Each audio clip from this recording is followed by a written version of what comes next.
All right, sports invaders, welcome to Reason in July. And of course, Mhm. my buddy in crime, Reezy. Y'all may know him as Nelson. We got Jared back on the track, and we got Jared Rich. We're just gonna be talking about a couple of things. Before we do that, Reezy, what you got? Hey man, welcome to the episode. Happy to have you guys. I see the Portland colors shining bright, so I know we're gonna see some celebratory feelings going on right now because there's a big task coming up now with the Lakers, man. So we'll talk about that for sure. But yeah, definitely happy to be here, man. Oh yeah, but we just gonna jump in the first topic. We're gonna talk about this Blazers and Memphis game. But before we get started, I know y'all see I got a Rockets jersey on, but don't get it twisted. This mellow. don't get it twisted. This mellow. But yeah, we're gonna talk about this Portland Memphis game. Portland was heavily favored during this game, but Memphis hmm they didn't want to go away. Like Ja Morant, he came alive. The center, I forgot his name. What's his name? John Vujicic. V- Yeah. Val- Valanciunas. Oh Wasowski. yeah, Jonas Valanciunas. There Absolutely. you go. There you go. But yeah, Nurkic, his grandmother passed because of COVID virus. Shout out to Nurkic and his family, but he did have a 2020 game, so shout out to him. Yes, But I just sir. want to get your thoughts on the game in general. Like, I'm gonna start with you, Jared. What surprised you mostly about that game? Uh, I'm surprised at how Memphis came to play. Uh, they showed flashes of what they could have been all season, and in the bubble, Jaren Jackson was balling, but then they still wasn't winning games. But then you lose them, and you're like, okay, well now they're really in trouble, because they lost their best player in the bubble, and so it really was up to John Morant. John Morant is gonna be the rookie of the year, and he's been balling all season, but he was not playing his best basketball in the bubble. But they knew they need the game to win, um, and they gave everything that they had. They was playing for their playoff life, and they came up short, man. But I know people gonna look at Portland like, how did you give up that lead, and how you did this, but Memphis had a lot on the line, and even bad teams, when they got a lot to play for, they go out and they do things that you wasn't expecting them to do, and they went out there and they balled out. Yeah, I absolutely agree with you about Memphis balling out. Like, when we was winning 14-28 in the first quarter, I said, oh, yeah, we're about to win by 30. But then Right. they just came storming back. What about you, John Rich? What you thought about the game? I mean, again, for Nurkic to be able to play through what was going on, in his personal life, that was definitely a good sign. Uh, but I mean, as far as surprise, I say I wasn't too surprised at how it turned out because I mean the way Portland been playing, that been the story of our team the past 3 years. Offense gonna be hitting, defense not. So even with that big lead, I'm like, man, at any point, Memphis gonna go on a little run, take the lead, or it's gonna be close throughout. I never really count on us to put teams away. Portland remind me of like those college and high school teams that play to their competition. You know what I'm saying? Like when they play a team they should put away, they hang Mm. around with them. They play a team that should blow them out, they still hang around. Like they play to their competition. So I mean, I wasn't too surprised on that one. Even with Jaren Jackson, being out, he been the second best player on the team, probably the best bubble player. But I mean, you replacing him with a guy who done been in the league some years, who done been in the playoffs. I mean, was doing battles with the Cavs when he was over in Toronto. So I mean, you put in a proven vet who know how to play. You're not gonna miss too much. Actually, gonna bring something different. You know what I'm saying? Uh, so I mean, I wasn't too surprised by it. Uh, just because I mean, I don't expect Portland to put teams away like that. You know what I'm saying? But I mean, I am surprised. Not surprised. I'm pleased with how CJ showed he can play through his injuries and all of that. Even with Dame kind of taking on a facilitator role early on, then doing what he need to do whenever he need to do it. You know what I'm saying? So I was pleased with how everything looked. Although it looked shaky because of the lead and stuff, but that's that's just what it is in Portland when it comes down. Now. Absolutely. Oh yeah, and Weezy, I just want to ask you this question. I got two interesting quotes. One from CJ, one from Dane. DJ Okay.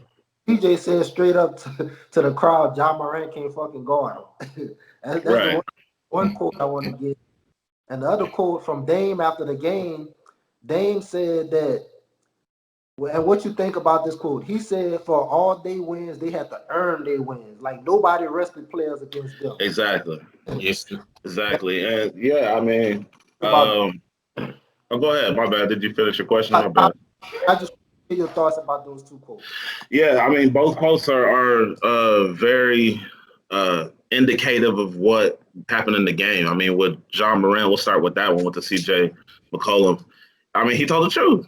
I mean, he came down 3 straight possessions, and I mean, he was hitting them with the skip to my Lou, race for Austin. I mean, he was putting that stink on him. He put that stink on him. But one thing that we have to look at it as far as what John Moran is that he is a rookie. He is a rookie. So not only was he finding some difficulties or learning some life lessons from CJ, but at the same time, on the other side of the court, we saw some costly turnovers, in critical moments, things of that nature towards the end of the game. And it's not for lack of wanting to try. It's not for lack of effort. It's just that, when you have that much youth, I think they were missing Jaren Jackson as well. That changes the dynamic, that dichotomy of not only having, one of your go-to guys, because he has a great chemistry with Jaren Jackson. So not having him, and also at the same time, high stakes, no crowd, it's a totally different dynamic that I would expect veterans like CJ and Dame to be passing out lessons opposed to them getting taught lessons by John. So it's nothing for him as far as a negativity. I wouldn't take it. I'll take it looking at it just as a growing pain. He still is trending very high up. It's not a negative thing, but CJ told no lie. You know what I'm saying? Maury would look at his card and say, CJ said, John can't fucking guard me, nigga. And it'd be like, the machine says that's correct. You know what I'm saying? So, but on the other quote I think is even better, man, as far as Dame. Dame reminds me, and this is kind of I'm gonna pull a Max Kellerman. Max Kellerman always comes with like crazy shit out the blue, and you're like, what the hell is this dude talking about? And he'll tie it back in. I want to talk about how Dame kind of resembles Captain Hernan Cortez. This is somebody in 1519, landed in Veracruz, and he has had to fight a big contest, and they had not enough soldiers. Mm-hmm. They had not enough soldiers, and this is the burn the ship story. So this is kind of the same situation with Dame. He's talking about we all in, we going all out. Their playoffs started a couple weeks back. Let's be real. You know what I'm saying? Like the Dame actually had a quote. I want to say, I forgot the actual player that tweeted it out, but he said weeks ago. This is before everybody thought, Blazers. Everybody thought the Blazers were eliminated. Dame looked him square in the eye and said, "Look me dead in my eye. I'm not lying to you. You're gonna see some shit you've never seen before, and we gonna make the playoffs." And he said it as a fact. He didn't say it as maybe, try our best, this and that. He's ready to burn the ships. But they done burned the ships weeks ago. They've been in the playoff hunt all this time. This dude's dropping 60 points, 40 points. I mean, we call him Logo Lillard for a reason. So he's hitting you from right across half court between the eye. I mean, it's no question. He's not leaving anything else out there. He made a great defensive play even the prior against LeVert. So this is somebody who's burnt the ships. So he's right. His quote talking about everybody's giving us their all, we're giving our all. I mean, these dudes, even Skinny Mellow, they leaving everything out there. So I will say that he is very admirable in his leadership ability and the fact that they're going all in. I do want to kind of make that little comparison, that parallel, like, hey, everybody says there's no way the Lakers should be able to go 6-7 games. No way they should lose. Hey, maybe he's still burning them shits, man. Maybe it still ain't over with, so we never know. But all odds are against them, and they've been looking like that for weeks. This ain't nothing new to them. All right. And speaking of Logo Leonard, that brings me to our next topic: Dame versus Booker. I Mm, mean, we've been having a lot of conversation about this in the group, like who is actually the better player and who actually should have won Bubble MVP. right. Now, I'm gonna go Dame both ways. I think Dame is the better player, and I think he deserved Bubble MVP. And even if Karis LeVert would have made that shot, I still would have gave it to Dame because he did everything he could do to get Mm. Portland in the playoffs. So I'm gonna start with you first, Jerm. What you think? I'm 100% agree on Dame being the better player overall. I mean, other than I guess you can probably say mid-range shooting is nothing on the basketball floor that Devin Booker Right. does better than Lillard. Even defensively, I mean, they both nobody to look at defensively. You know what I'm saying? And that's with Devin Booker being a good 2-3 inches taller, bigger, longer, and everything, and they Mm. still gonna give you the same thing on the defensive end. They're not gonna shut down nobody. And that could be from offensive usage. You know how that go. When I got to do everything on offense, I'm not going to give it on defense. But offensively, I mean, other than Curry, who has the range Dame has? You know what I'm saying? I mean, if you want to talk numbers, as great as a shooter Devin Booker is, Lillard actually shoots better from deep throughout their career. You know, Mm. so and you can argue it's different type of shots and all this. A lot of Dame threes come off a pick, so I mean he may have some cleaner looks, whereas Booker is more of an ISO player. I'm gonna get my own, but hey, that's on you. If you're gonna take the more difficult shot, that's on you. But I mean it's nothing else that Booker does better than Dame on the floor right now. I will say that it seems Booker gets better and better every single year, though he's still getting better.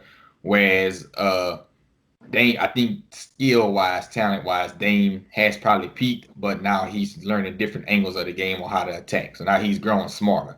You know, uh, Whereas Booker is skillfully getting better every year. Plus he's going to get the experience. I mean he's been in the league about 4 or 5 years already, and he's Yeah. still like 24, 25. I mean he's still young. He ain't even hit his athletic prime yet, honestly. Uh, but nah, I definitely Dame as far as the overall better bubble MVP. Man, if there was a way to give Cole bubble MVP, I'd probably give it Dame. Mm. I mean for Booker to bring the Suns 8-0 in the bubble, that's crazy. Nobody expected that. People thought the Suns was going to the bubble for a vacation. We about to go party in Orlando. We going to Disney World and we just gonna chill. And they came out blazing. I mean they was hitting on Right. all cylinders, man. So I mean, I think he led all scores. I mean, he definitely went crazy. He went crazy. He showed he got that different notch in him. Man, the games I watched him, bro, he reminded me of Kobe and Rip, how he was operating in that mid range, where he did a lot of his work before he even dribbled. Just how he got to the position on the floor, he found his leverage on players where I got my leverage so I can go right, pull up, go left, drive to the hole. I mean, he started showing I got I got a full offensive bag. I got everything now. Uh, Whereas Dame, you know, he he did what he had to do to get his team to the playoffs. I mean, he just went balls to the wall, put all cards on the table, and just went ham. So I mean, if there was a way to give it Cole, because you got to give props to leading the team to 8-0. You know what I'm saying? Whereas the Blazers was closer to the playoffs, so we didn't have to win as much to get in there. And like you said, I mean, if LeVert hits the shot or if LeVert just drives to the goal, but I mean, Mm. if he do that, it might, people might look at a different story. They might start getting, what Dame did all that, but he still didn't get him to the playoffs. So you might start looking at it differently. So I mean, hey, I ain't gonna take nothing from Dame. That's who ESPN watered it to and stuff. But if it was a way to give co-MVP for the bubble, I would definitely say they were definitely the two brightest stars within the bubble, without a What do you doubt. think about that? Because you made a point where if the Blazers would have not made the playoffs, maybe people would look at Dame as not being eligible for the bubble. I mean, maybe Booker should have got bubble MVP going 8-0. How do you Yeah, feel about that? yeah, I definitely think that's a valid argument, man. The people that want to bring that up, because now what Dame has him, what has on him now, I got my team in the playoffs. You know, and I think even in the Facebook group, I said, hey, if Dame make the playoffs, I give it to him. If he don't, I give it to Book. Oh, gotcha. So yeah, so I mean, you always got to give props to the final result. You know, people always look at that. So like I said, I mean, but if we could give co-MVPs for it, I'm all for that because they were definitely, like I said, the two brightest stars. I mean, you got to split hairs to pinpoint Right. who was better. And I mean, if one of them was a Jared, better you make player, Jared making some facial expressions right now, man. Hold yeah, on, man. Hold on, man. Jared, what's going through your mind when you're hearing Jared break down his explanation? You know, I'm for. Oh snap! Okay, I'm for co MVP. If they wanted to do it like that, I wouldn't argue against co MVP. But to the point that was made earlier about Damian Lillard saying, they had to fight for every game. I don't want to take away anything from what Booker did because it don't matter what happened. You still gotta go out there and play. You gotta play whoever's in front of you. But the Suns did face a couple of teams who said they started. They faced the 76ers team who didn't have Ben Simmons and Embiid. I didn't watch a lot of Suns games, not gonna lie to y'all, but they faced a couple of teams that did not play starters, and you know whether it was their own fault as far as like Portland defense, Portland had to fight for every game, and so I only lean towards Damian Lillard because of the fact that the Suns just so happened to not play starters, and that's not any fault of their own because again they still went 8-0 in the bubble. So if they wanted to be like, all right, co-MVPs, then I'm with it. But if they gonna be like, okay, well we only awarded to one and not two, then I'm definitely leaning Dame Lillard or whatever. It's like, and as far as the overall player, I have to give much respect to Devin Booker finally piecing his game together. I think early in his career, Devin Booker was watching players like Damian Lillard and Steph Curry, and he wanted to emulate styles like that where he was taking a lot of shots, and they wasn't all good shots. It's not shots that he can make. And so I think especially this year, we're having a point guard like Ricky Rubio, who's a point guard. He's a facilitator. He's not a person that goes out there and scores. So you get an actual point guard. So now Devin Booker is looking for better shots. He's taking better shots, he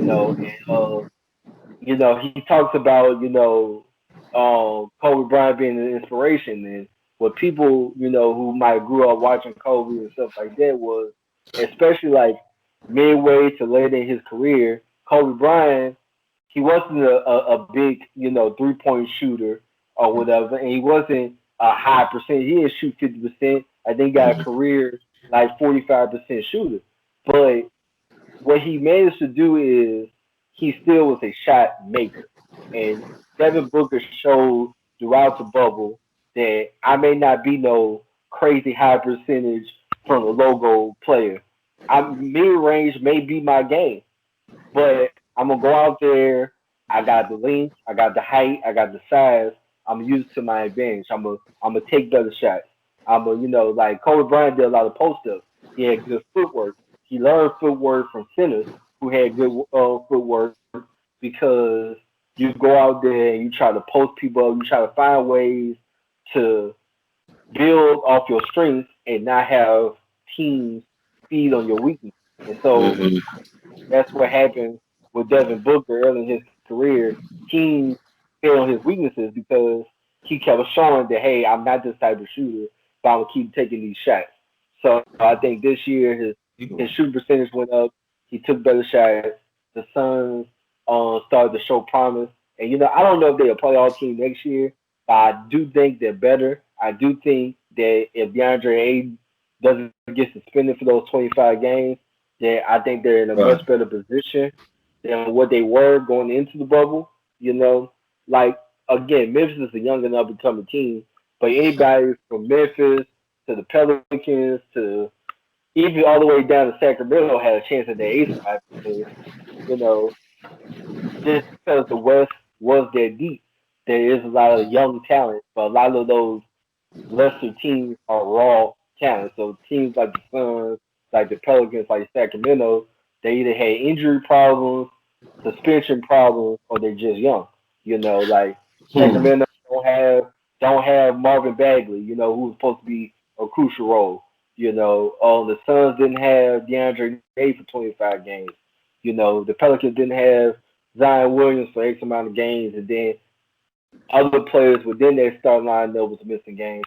So, you know, I think those teams, especially like a player like Devin Booker, they do get better. That Suns team gets better. Are they a playoff team next year? Who knows? You know, especially with a Golden State team that's supposed to be healthy. Right, You right. know, what their Western Conference gonna look like next year. So, Well, okay, so I got a question though, because you had a really good point when you said, look, the Suns aren't even playing everybody at full strength. You know, when you brought that up to as far as maybe kind of putting Damian on a higher level as far as the MVP for the bubble. But check this out though, because I want to do a quick flashback. Devin Booker has a history of losing to Dame and things. So last year, March of 2019, Booker scored 59 points, 50 points, and 48 points in 3 consecutive games.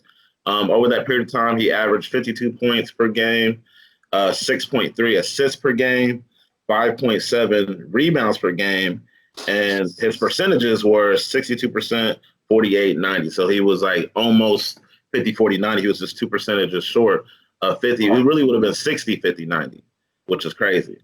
You would have think he would have won Player of the Week for that for in the NBA. He did not. He lost the Dame. Dame came through and because the Suns couldn't win no games. This is back in March. Suns Yeah. didn't win none of those games. So Dame came through, was averaging 26, 7, and 6. He won 3 of 1 game or three. He won 3-on-1.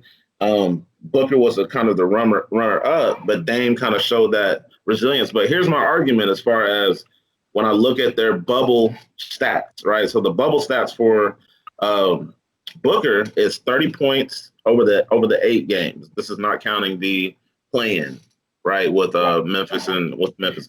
So Booker had 30 points per game, 30.5 points per game, 6 assists, 4.9 rebounds, and then he was averaging 33 minutes a game, and he shot a true shooting percentage of 62%. His plus and minus was plus 86 overall in those 8 games. So even when I look at Dame's numbers, just to give you a direct comparison, Dame had a higher true shooting percentage. So let me see if I can find it here. Okay, so Dame had 37.6 points per game, more points per game, 9.6 assists per game, more assists per game, 4.3 rebounds a game, so slightly less, and then an absurd 67.7 true shooting percentage over this period of time. So that makes you seem like you would say, oh my God, there's no question. Get TJ Warren the fuck out of here. Get Devin Booker the fuck out of here. It's obviously Dame, right? But what would y'all say? I want one of y'all to respond to this. What would you say to the argument of supporting cast? Is there anybody on the Suns, because they didn't have Aiden the whole time, so is there anybody on the Suns doing what Nuclear Bombs is doing, what Nurk's doing right now? This dude had 15 points and 17 rebounds in one half against the young Grizzlies, right? How about CJ? Is anybody on the Suns doing what CJ's doing? CJ broke Giles' ankles left, right to, like from north to west. So, I mean, is that an argument where you could say, well, look, Booker didn't play full strength, everybody. The numbers are comparable, but Dame's numbers look slightly better. Supporting cast is Booker. He has nowhere near the supporting cast. You said Rubio's probably the brightest star. I mean, or Aiden when he does play.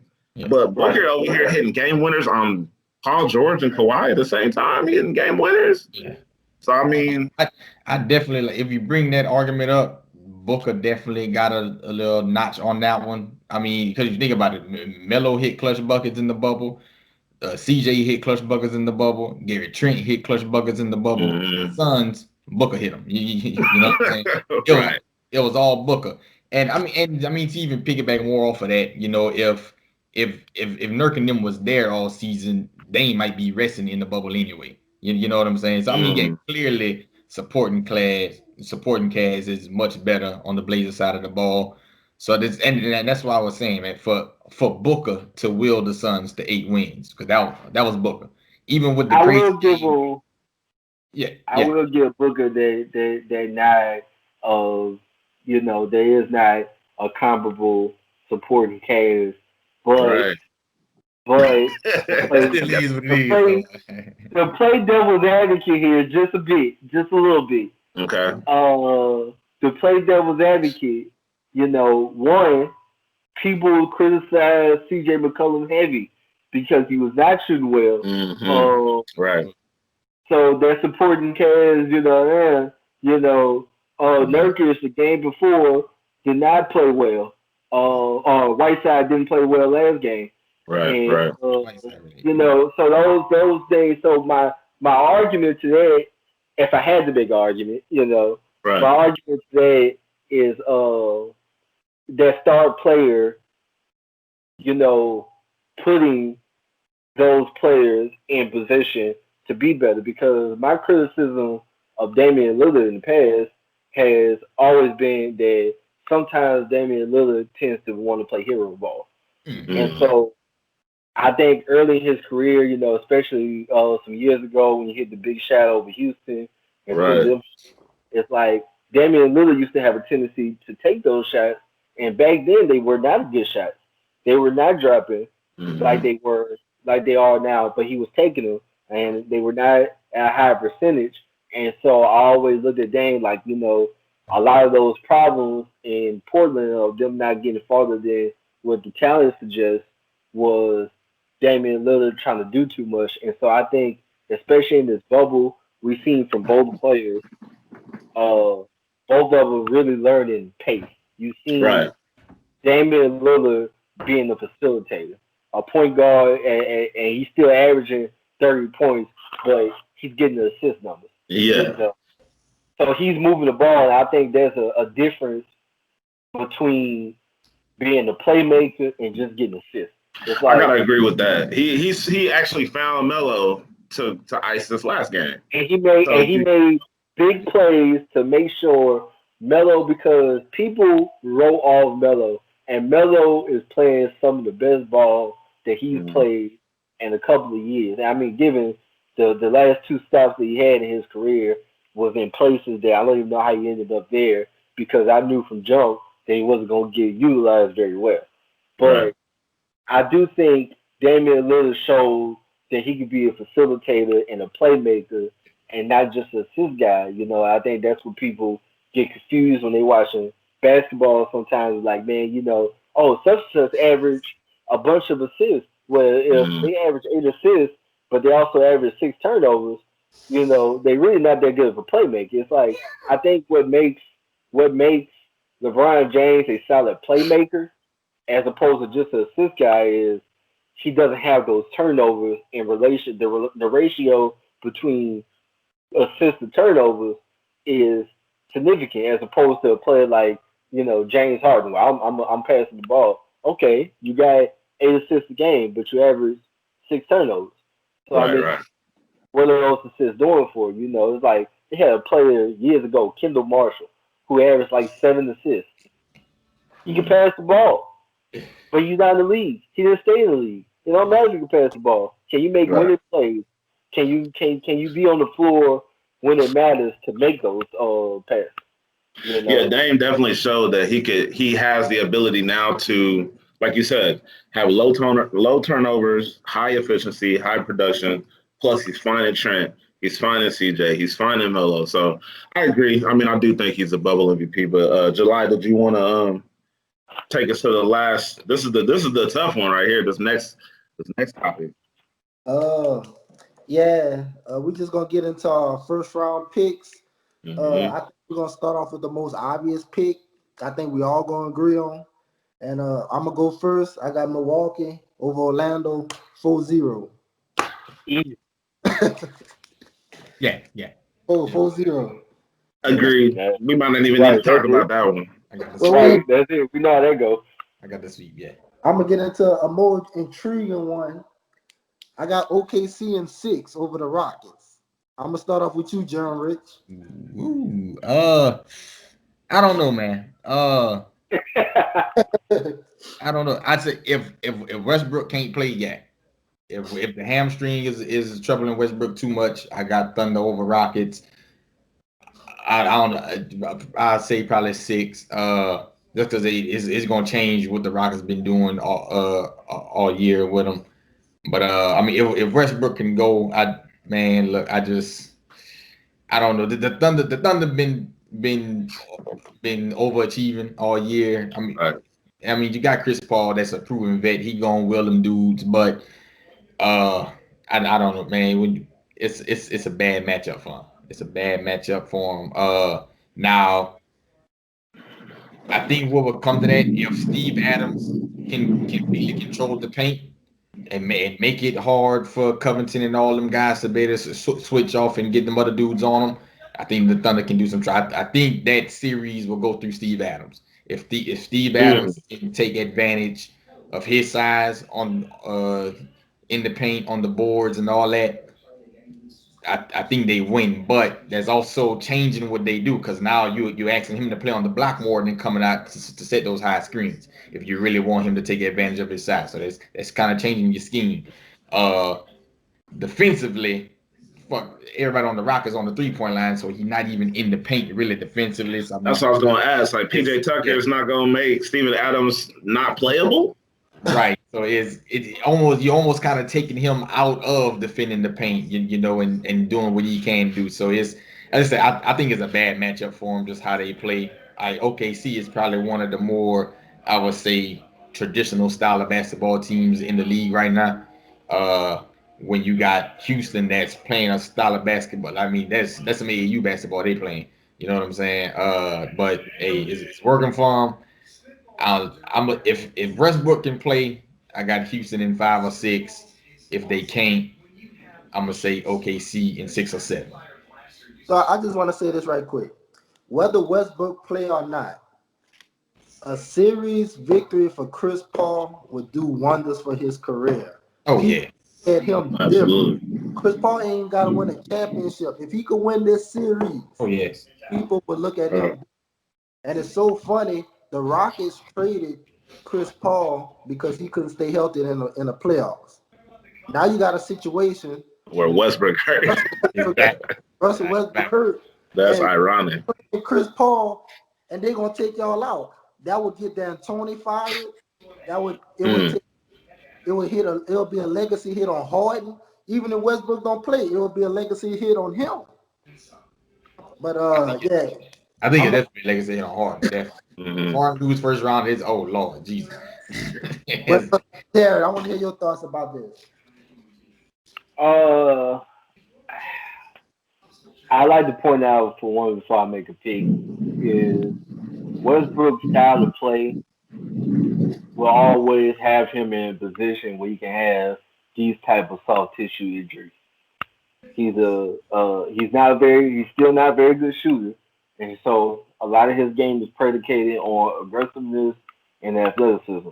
And outside of LeBron James, whose game is also aggressive and athleticism, there's not a lot of players who has that type of game that are built to last that long.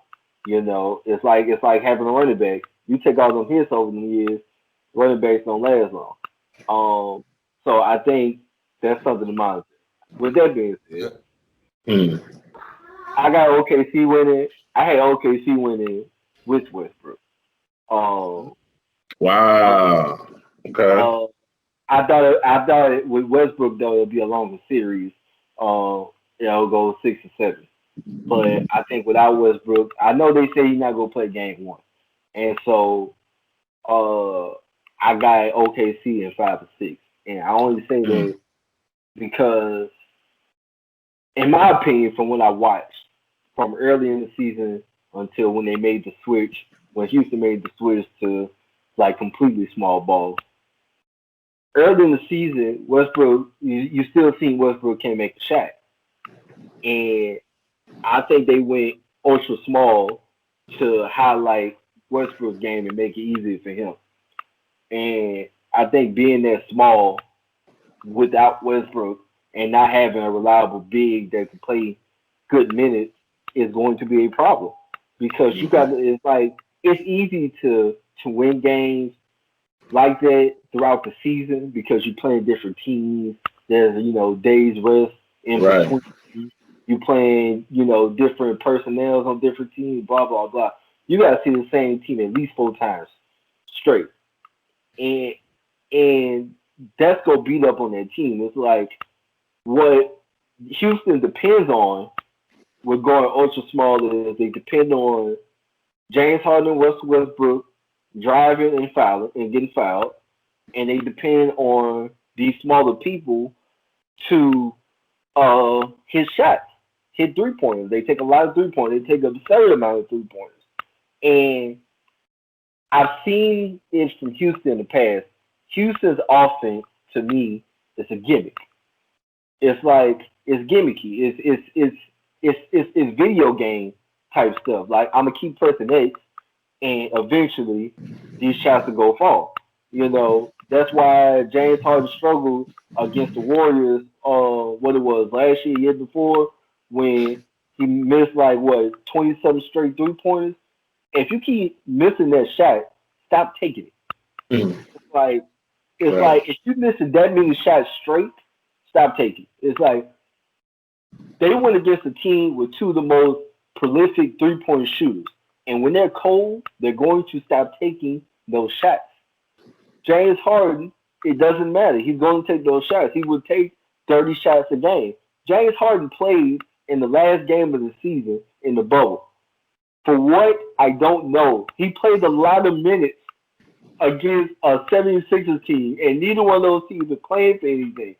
You're going for stats, and I don't think it's going to work. I don't believe in CJ and PJ Tucker and Robert Covington hitting those 3 pointers while also getting beat up in the inside by Steven Adams, by Gallinari, by Nerlens Noel, who's going to get good minutes. Houston won't be able to keep up with the size. And, I know Jeremy touched on Steven Adams, being the key and imposing his size. But I think Chris Paul is going to impose Steven Adams' sizes on Houston because he's shown throughout the season, I know how to work this offense. And I'm going to exploit the other team's weakness by my high basketball IQ. And so I think that's what's going to happen. I think there's going to be a lot of pick and rolls with Steven Adams and Gallinari, and they'll get a lot of open shots and a lot of open drives to the basket. And I think the Rockets going to have trouble, and they're going to have foul trouble.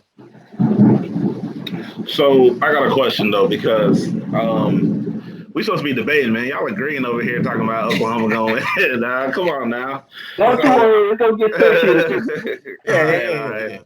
Well, how about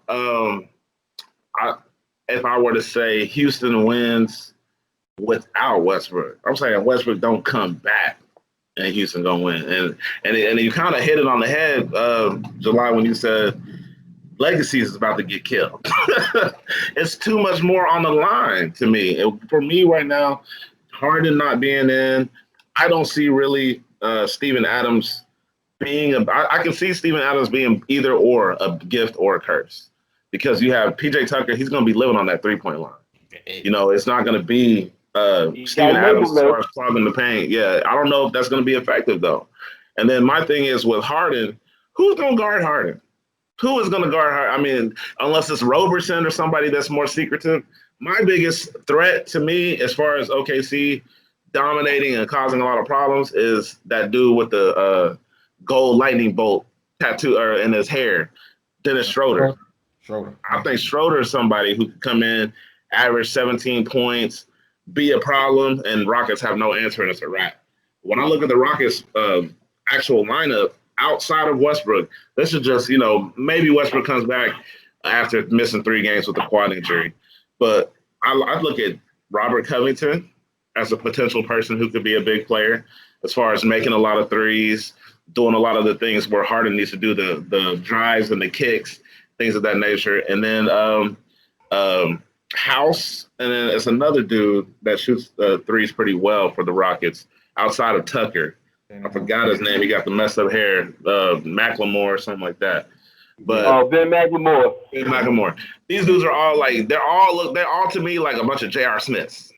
They're just a bunch of streaky dudes who could get hot or get cold. But if Harden is hitting and one or two of them dudes is hitting threes, we're not talking about a regular traditional basketball game where Adams can come down and score 2 points. We're talking about a team that shoots record amount 3-pointers. They might attempt 63. You don't know how many threes they might attempt in one game.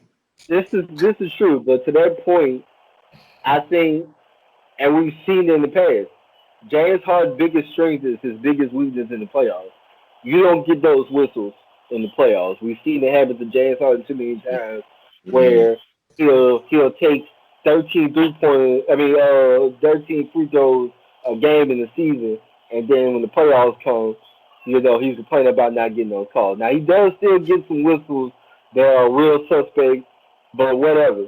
But I think one, that plays a factor, and two, the fact that especially with Westbrook out, James Harden will have the ball in his hand. Right. The majority of the time. They have some of the NBA record for usage rate.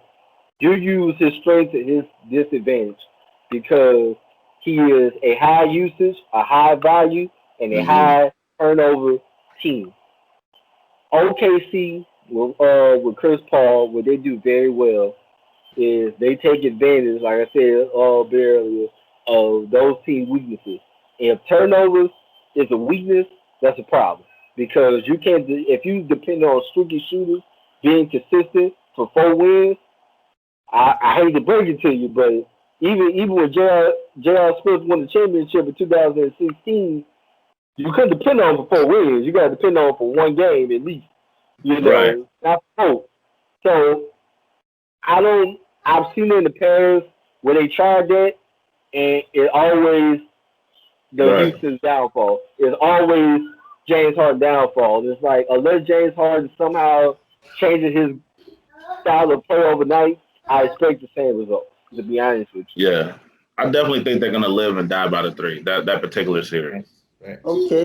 So we'll get into the other 4-5 match, which I think is a really interesting one as well. Miami Heat and the Pacers, Indiana Pacers.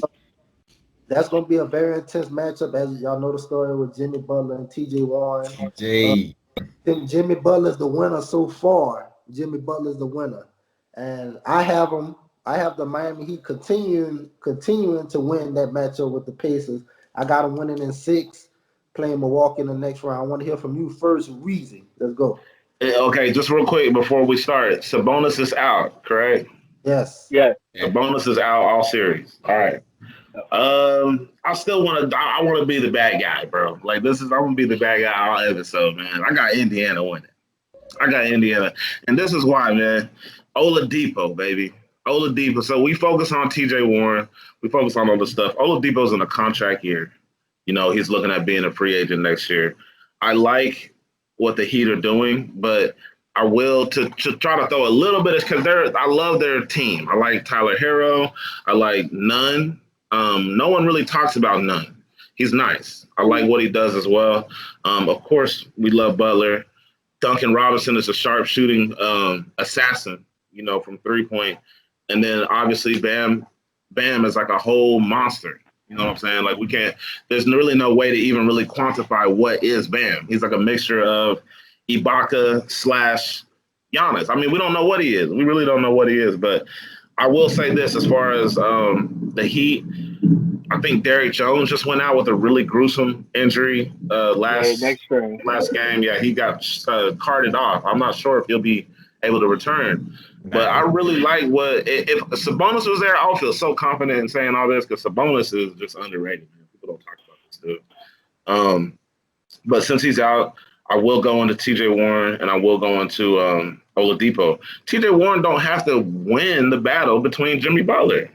That's a misconception. He doesn't have to win that battle for Indiana to win. Now, if Butler's making it a battle, they could lose off that. You know what I'm saying? If Butler's making it more about him than about the team, they could lose off that. So if Warren is in Butler's head, that may actually benefit the Pacers. And then Oladipo has not looked quite like Oladipo yet. I think he was really cautious about joining after COVID because he came to the bubble and then kind of hinted for like 2 to 3 press conferences that he might not start. Like he was in the bubble prior to the 8 bubble games starting. Reseeding games. Then before the game started, he had the last scrimmage. He got on the press conference and said, look, man, I don't know. I might not play in the bubble, because he didn't want to risk another major injury before a contract year because he's going to be a free agent. So I think it really boils down to the inside the turmoil, the inside of Oladipo's head.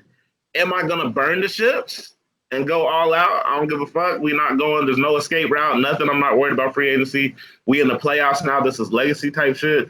I beat the Heat. That's the clout goes up. Warren's clout goes up. Or is he going to play it safe? Give you like a cool 20 points, 5 assists, and whatever happens. But I do think Oladipo is capable of putting some Dame type numbers up on the Heat because it's a very defensive team. But this dude, Oladipo, is like, what, 6'3", 6'4", and he can jump out the gym. He can shoot threes. He can break your ankles. Yeah, he there's nothing really he can't do. So this dude could come out here and become the talk. Not T.J. Warren. Oladipo could become the talk of this entire series. All right, John Rich, what's your thoughts on the series, John Rich?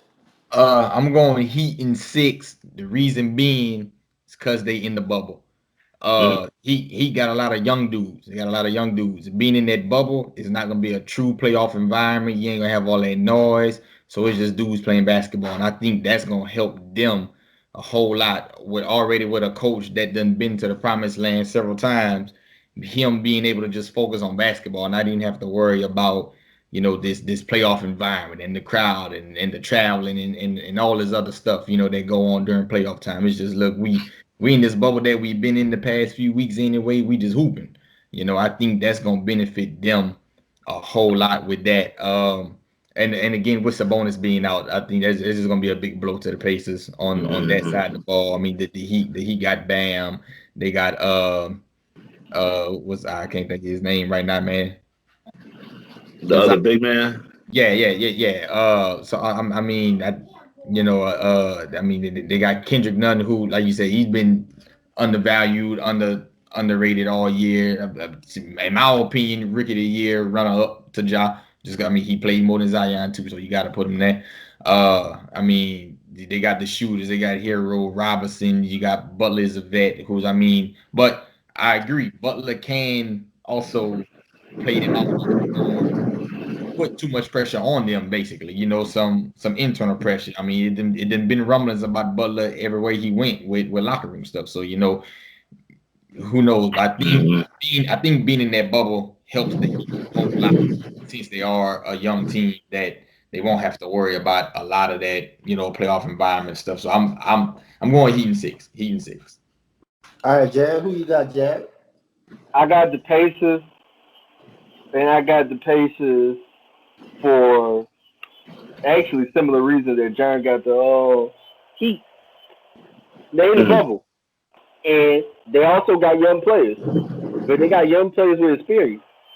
It's like the Pacers went 7 games 2 years ago with LeBron James. It don't matter who LeBron James is playing with. They still should win 7 games with LeBron. Because nobody was like, oh man, the Pacers about to get them a run for their money. Absolutely not. They was doing that with Bogdanovich and Oladipo and stuff. So I do have the Pacers because they're young, but a lot of those young guys been in the league for a couple of years. Some have been to the playoffs. The Heat, they young guys. Bam, he ain't never been to the postseason. Kendrick Nunn, Duncan Robinson, they are playing heavy minutes and dependent a lot on players who ain't seen nothing yet. And I know it might not be the playoff experience as far as the crowd, but it's still the playoffs. You still a high pressure situation. You still trying to win a championship. You still trying to make it to the next round. So it's still gonna be a lot of pressure on young guys, especially in the bubble, because now the microscope is on you even more. Right. My dude, man, I knew you was a young genius, bro. That's what I'm talking about, man. The Pacers, baby. Let's go. We're gonna be looking like Negro Domus, dog, when it comes when the season when the everybody gonna be shocked why the Heat lost the series, man. Right.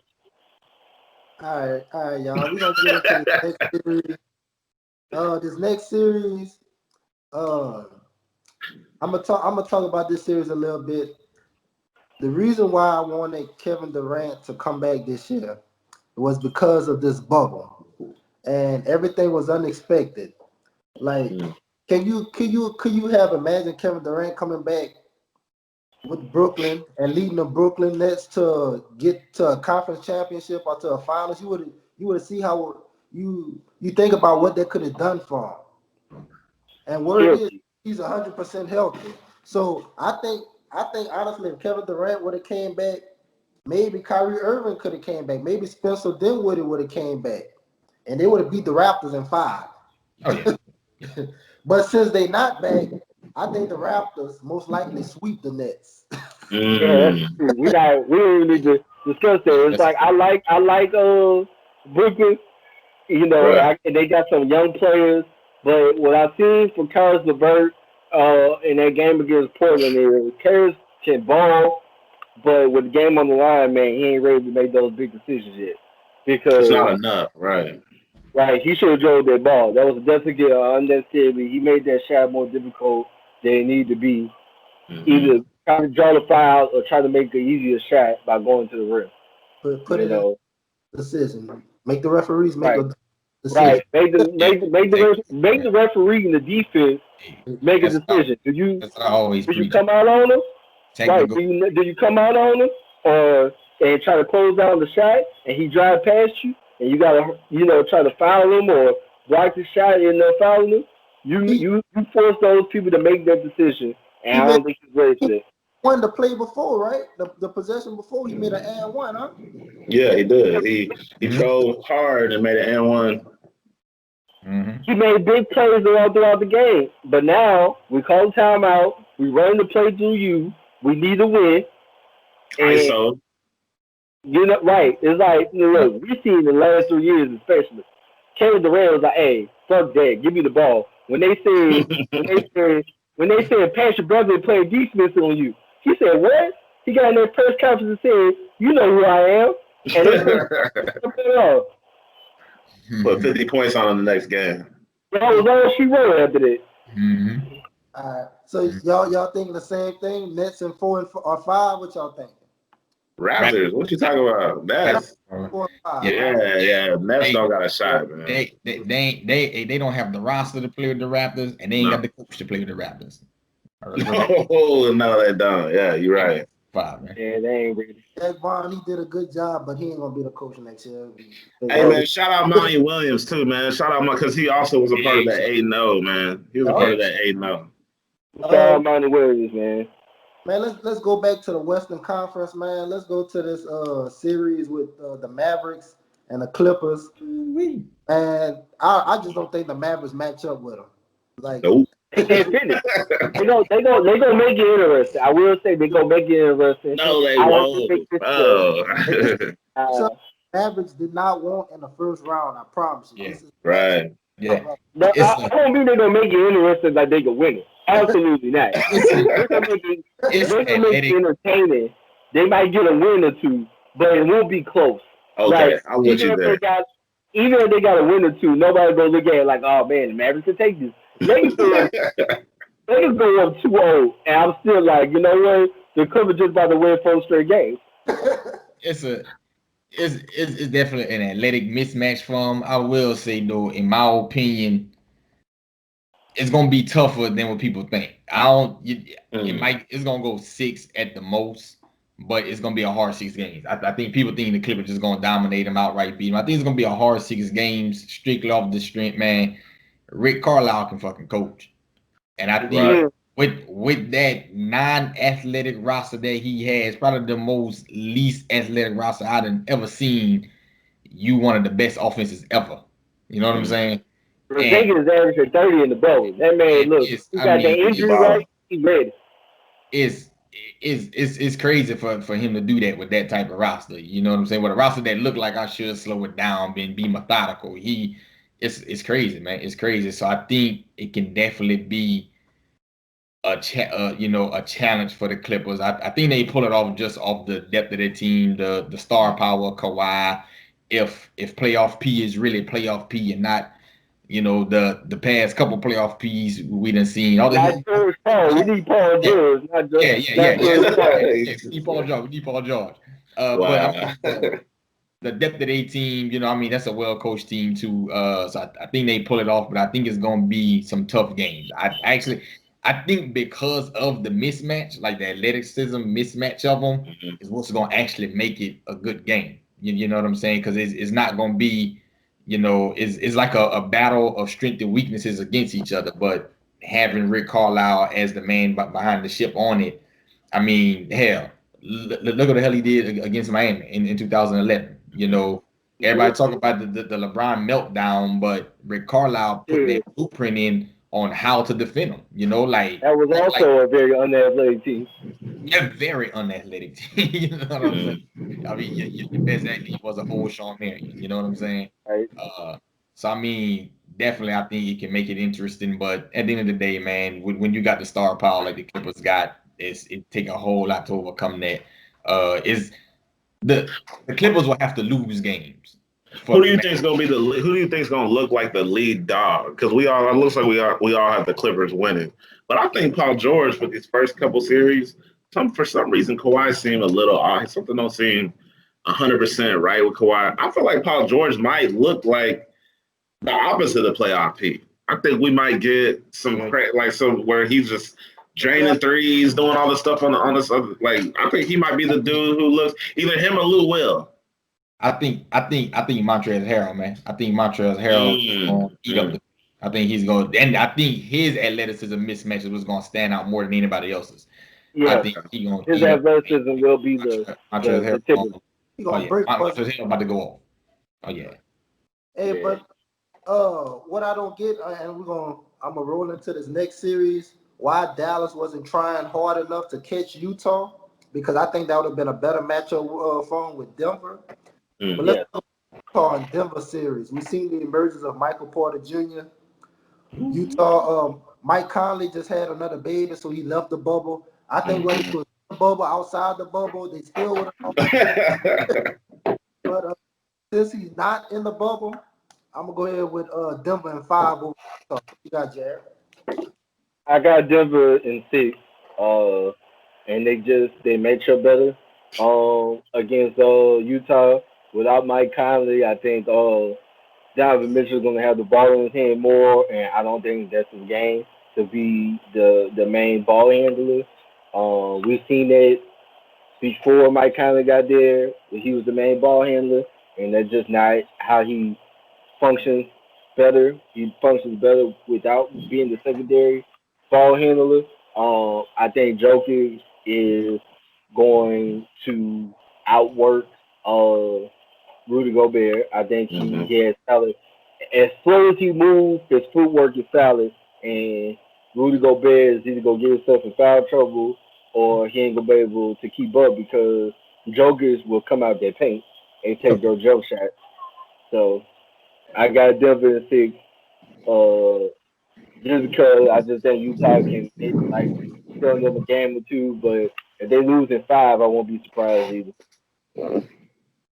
Yeah, I wanted to say Denver in 7, but man, I'm gonna have to go Denver in 6 as well because I think Michael Porter Jr. is just a boss, and we might see him start to shine a lot brighter. So Yeah. I'm gonna agree with you guys on that one. I'm going same. Denver in 6. In my opinion, probably should talent wise it should be 4 or 5, but Denver is still kind of Denver in their own right. Mm-hmm. Right. So I'm going Denver in 6. Like you And said, Utah's kind of scrappy too. They kind of yeah, scrappy. yeah. But like you said, Jokers could come out the paint. and that's pulling Gobert, who probably the league's best paint defender, out of that. I mean, it's making him have to work a whole lot harder on that end. And on the other end, Jokic ain't got to work hard to defend Gobert. All he's doing is gonna set some screens. Gobert offense ain't there. Yeah, he's just gonna set screens. All I got to do is hedge that, kind of sit back on it. You know what I'm saying? So yeah. All right. I'm gonna dedicate this next pick to our dog Blake, sports debaters. Celtics over Sixers. Sixers don't have a chance without Simmons and Embiid.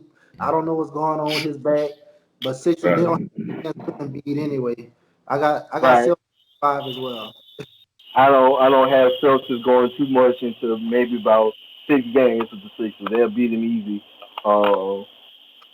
And I feel bad for the Sixers. They ain't got all their players, but that's why I expected from the Sixers. So. Right, they're not reliable, man. Like Embiid, again, that's my brother. That's my African brother, and I'm over here hating on him. But this dude's got to get healthy, man. He had an ankle, he had a back, he's had a multitude of injuries in the bubble alone. You know what I'm saying? He's getting injured in scrimmages, injured in games. Simmons out for the season. So yeah, man, it's the Celtics, and I'll say 6 at most. Likewise, man. I'm giving Celtics in 5. Right, that's it. There ain't nothing much to say about that shit. Yeah, Blake gonna love this episode. This is a good episode. If they had Simmons, man, and Embiid was healthy, I'd say it's a toss up because Simmons can go guard anybody. He can go 7, right? But man, yeah, man. I still pick the Celtics, even if they had been Simmons, mostly because the same way that they beat the 76ers in the past in the playoffs, you made Ben Simmons come out that paint. If he can't drive, it's the same way people claim that they defend Giannis. They build their wall and he can't get in the paint. The difference is, even though Giannis is not a good shooter, he gonna take the shot. If we know Ben Simmons not even gonna attempt the shot, and we know how to defend him. In the bubble, man. He hit one. Yeah, they have the virtual fans going crazy and sitting in the yeah, I can hit one for NBA in the corner. The shortest NBA range. They actually didn't move him to the forward though. They moved him to the forward to get him closer to the paint. So I mean, that was a little slight adjustment they tried to make. We didn't get to see it, over a course of too many games because he ended up going down. But that could have been a key adjustment as far as moving him to the 4 on that one. I actually like him playing the 1, and I think you can put pieces around him to where he still don't have to be a reliable outside shooter like that. But who do you guys keep if you have to get rid of one? Who do you keep? If you have to get rid of either Simmons or Embiid, and you're the GM of the 76ers, who do you keep and who do you let go? Personally, I get rid of Simmons, but if I'm the GM, I get rid of Embiid. Personally, I get rid of Simmons because unless he is going to attempt those shots, you cannot be my starting point guard. It's like we seen him play the point guard with Tobias Harris, Joel Embiid, and Jimmy Butler all on the same team. They had shooters off the bench to come in and jack up shots with J.J. Redick and all them boys, and they still don't make it to the finals. You have to at least, if you don't have the ball in your hand that much, you got to at least attempt a shot. You ain't got to be a prolific shooter, because God knows Giannis is not, but he will take those shots. Even if you look at a player like Draymond Green, who plays the power forward, but he's the team. He's going to take the shot. In some games, he's going to be hot, and you ain't going to be able to stop it. And so when you spend the last 10 games tagging off on him, but now he on his 4 straight, now you got to put up on him. And if you put up on him, now you got Curry open, got Klay Thompson open. But if you're the GM, how come you say if you're the GM, you would actually let Embiid go? Why is that? And if I'm the GM, I'm gonna get more for Embiid. And I say so it's not injury. It's not injury history. Even with injury history, I still think teams would be more inclined to trade for a talent like Embiid, because if you look at the numbers, we can exclude the first 2 seasons because yes, he didn't play, so yes, that is a factor. But from that point on, he averages what 68 games maybe. It's Uh, 50-60 because he missed some games. He he had missed, one you season where know, he played 65 or 68, I think. like But I think he had there's one like where he after his first two seasons, I think he went like, 3 straight seasons of averaging, like 65, 66 games or whatever. Uh, but I say all that because if you look at the amount of games played, in his first, how long he been in the league? 6 years or whatever. Um, Mm. if you look at his first 6 years and you look at his numbers in his first years, this sounds crazy to say because you know about his injury history, but his numbers are similar to Anthony Davis. And people talk about Anthony Davis' generational talent. Well, shit, they put up the same numbers. It's like if if Anthony Davis has only played over 70 games uh twice in his career, and he hasn't played 70 games before then well, shit, they playing the same amount of games to me. So if I'm only getting 65 games from Embiid every year, and I'm only getting 68 games from Anthony Davis every year, people are still going to want a player right. uh Embiid because those numbers are crazy. When he's healthy and on the court, goddamn, and that's not a lot of back to the basket centers in the NBA. So it really is a hard to find thing. Mm. With Ben Simmons, it's like I know this sounds crazy, but you can get a facilitator from anywhere. It's like Lonzo Ball is a facilitator. If you want Lonzo Ball just to be a facilitator, then let him facilitate. Right. You know, I agree with so you. Yeah. you can get a facilitator anywhere. If you ain't gonna take that shot, then you can just find another facilitator. Now we on the last series. So go ahead, July. Go with the last series. With this last series, before we got on the podcast, I was trying to convince myself that Portland would win in seven. then I thought about it. I like, man, LeBron ain't lose a game seven since his third year in the league when they played Detroit their first time. Yeah. So I started trying to convince myself maybe Portland could win in six. But I couldn't do it. He's never lost the first round. Young Rich, I tried my hardest, my dog. I promise. But I Hey man, look, I it's a shame we had all the injuries throughout the year because in my honest opinion, I think at full strength we the third best team in the West after the LAs. I really do believe Portland the third. Mm. So it's a shame we had the injuries and now we got to go play LA in the first round instead of the second. You know what I'm saying? I mean, without a doubt, the two LAs is the top dogs in the West. If we do win, like the I be defending LeBron, but if Portland mess around and beats LeBron, I can't say nothing for you, man. Wow, right. It is what it is. Hey, I'm gonna celebrate the hell out of it too. You know what I'm saying? Mm-hmm. But yeah, man, I got Lakers in six. me too. I got Lakers in six as well.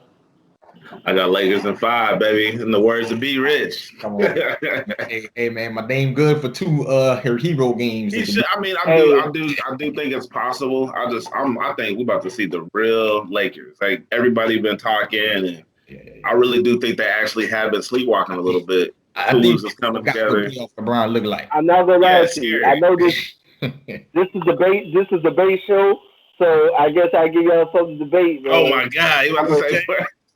I'm a pick Portland in 7. I can't wait to this. I'm a pick Portland in 7. And look, this ain't even got nothing. And I know I'm the first LeBron James hater in the group to get on every post and be the biggest LeBron hater. And so I'm not even. This not even me.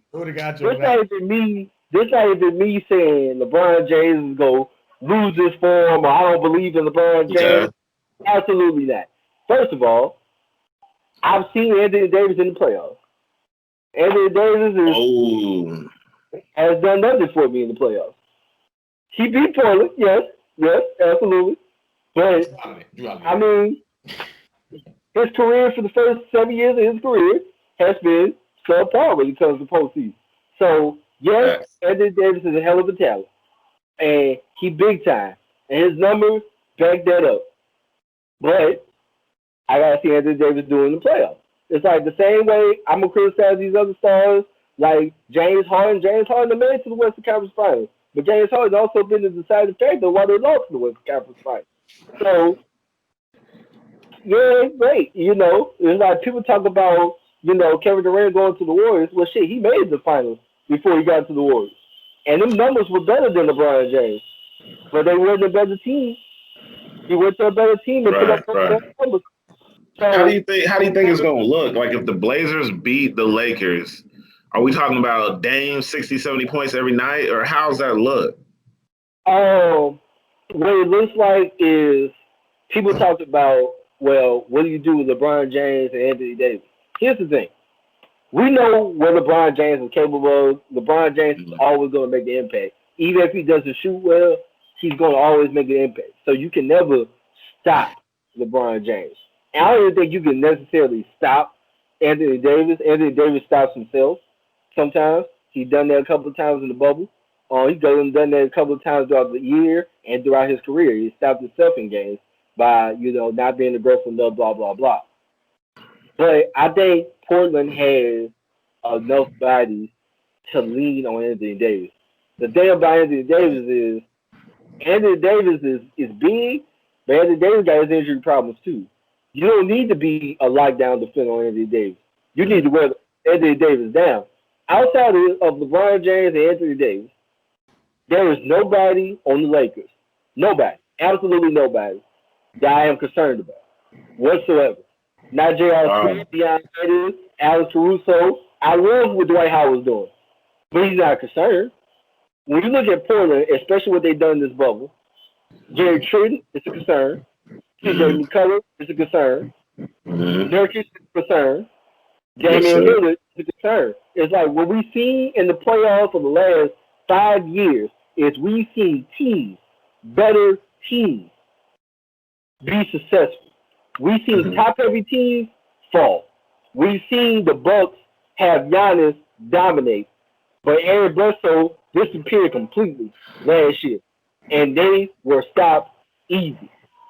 We've seen the Warriors be top-heavy with all those shooters. Kevin Durant goes down.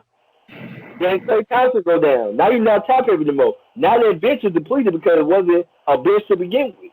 So you got a bunch of old has-beens and a bunch of rookies in the finals.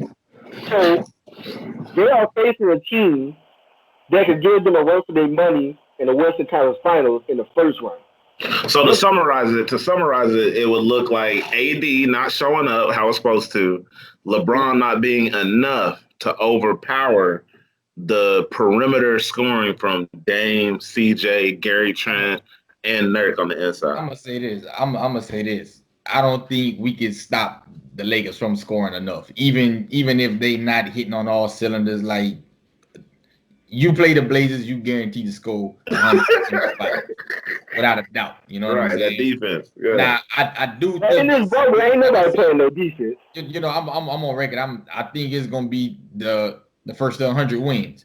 I just don't think we got the defense to slow the Lakers from getting to that 100 real quick, to be honest. And I mean, like I said, playoff LeBron is a different animal. The same way any team beat the Lakers this year is you force somebody else to beat you. The same way the Clippers beat them twice this year, and people try to make it like them games didn't matter.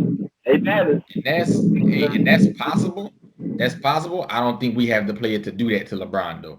I don't think because LeBron James still got his points. It's just you got bodies. What the Clippers had is they had bodies to lean on Anthony Davis to tie him out. We got bodies for AD. We don't have an answer in God's world for LeBron. All right, y'all. Go ahead. Have anybody in the perimeter. I'm gonna go ahead and wrap it up because we ran out of time. Like I said, I picked the Lakers in 6. Maybe we'll win if Dame and CJ both average a combined 90 points together. Maybe we might win. But I want to thank y'all for being on the podcast again. My podcast buddy Weezy. Man, thank you guys. Again, Jeremy and Jared. Y'all catch shout out Hanging with July moved from ESPN2 to ESPN1. Hey man, if Portland wins, it's gonna be Jared talking a lot of shit. It's gonna be Charles Barkley talking a whole lot of shit. If Portland Me and wins, Charles Barkley about to be together with it. hey, if I'm Portland, ready. I'm reckless. I'm telling you that right now. I'm reckless. It's gonna be crazy.